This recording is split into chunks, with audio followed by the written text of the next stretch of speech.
Bonjour. Aujourd'hui, nous allons parler des dénis de grossesse. Ça veut dire quoi, déni de grossesse? C'est être enceinte sans le savoir. Restez avec nous jusqu'à la fin de cette vidéo. Toujours dans la joie et dans la bonne humeur. Voilà les amis, comme vous l'aurez remarqué, je suis revenue là où j'étais avant parce que là où j'ai tourné la dernière fois, la vidéo, la qualité n'était pas top. Alors, qu'est-ce qui se passe? Pourquoi on parle de déni? C'est-à-dire que le corps n'accepte pas. C'est-à-dire c'est être dans un esprit et refuser de le reconnaître. Alors, tout de suite, que ça soit clair entre nous, ce n'est pas que la personne fait exprès. Non. C'est pas cacher une grossesse non plus. C'est-à-dire que la personne est enceinte, mais continue de mener sa vie normalement comme si de rien n'était. Alors, il y a deux sortes de déni. Il y a le déni total. Le déni total, c'est-à-dire vous vous retrouvez en train d'accoucher sans savoir que vous êtes enceinte. Le déni partiel, c'est quand vous découvrez, vous êtes à 3 mois, 5 mois, à 7 mois. Donc, il vous reste quand même un moment pour réaliser que vous êtes enceinte et aller accoucher. Vous allez me dire, oh non, c'est pas possible parce que je connais.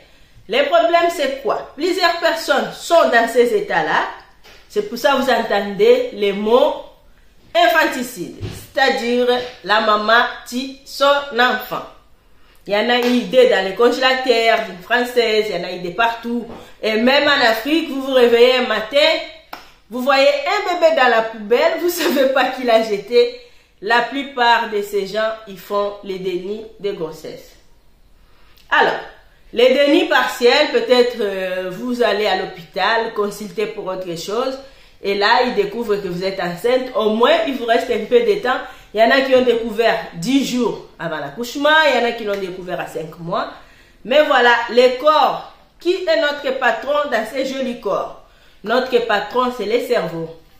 Le cerveau, dans ces mystères, il fait en sorte que la grossesse continue d'évoluer normalement et que vous n'avez aucun signe, ni le ventre qui s'arrondit, ni des nausées, ni toutes ces tracasseries de grossesse, vous n'en avez pas. Alors vous allez me dire comment faire pour l'éviter? Ben, rien. On ne peut faire, si vous avez vraiment la phobie de faire un déni de grossesse, tout ce que vous pouvez faire de temps en temps, c'est faire un test de grossesse, voir si c'est positif. Sinon, on ne peut rien faire. Donc c'est un état qui arrive, c'est des choses qui arrivent. Mais il y a quand même des fois 300 personnes qui accouchent chaque année sans le savoir qu'ils étaient enceintes. Voilà. Alors, je vous supplie les mamans, n'allez pas tuer les bébés. Je sais qu'il y a des gens qui se trouvent dans des situations où ils ne peuvent pas assumer les bébés et même s'assumer soi-même. Il existe des orphelinats partout dans le monde. Allez, si vous êtes en Afrique, allez laisser à l'orphelinat. Si vous êtes en France ou en Occident, faites adopter. Ça, c'est très bien. Il y a des gens qui n'attendent que ça, ils en ont besoin.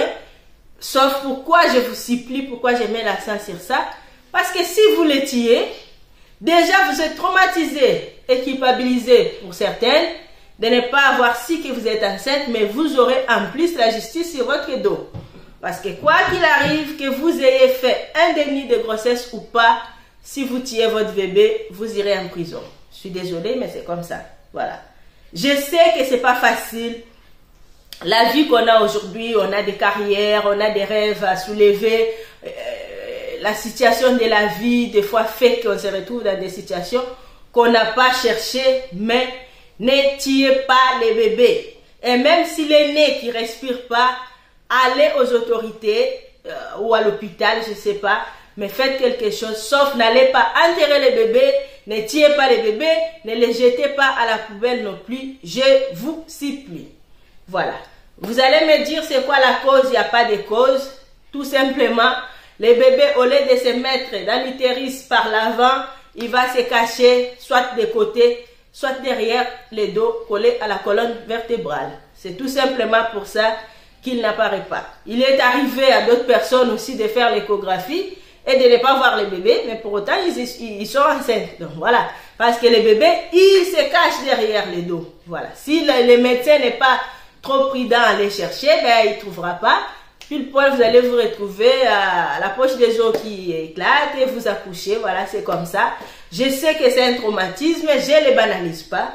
Mais tout ce que je vous supplie de faire, trouvez quelqu'un qui peut vous aider, c'est-à-dire un psychologue, un kiné, un imam, tout ce que vous voulez. Et si vous pouvez garder les bébés, gardez-les, c'est très bien. Si vous ne pouvez pas, on ne vous oblige à rien.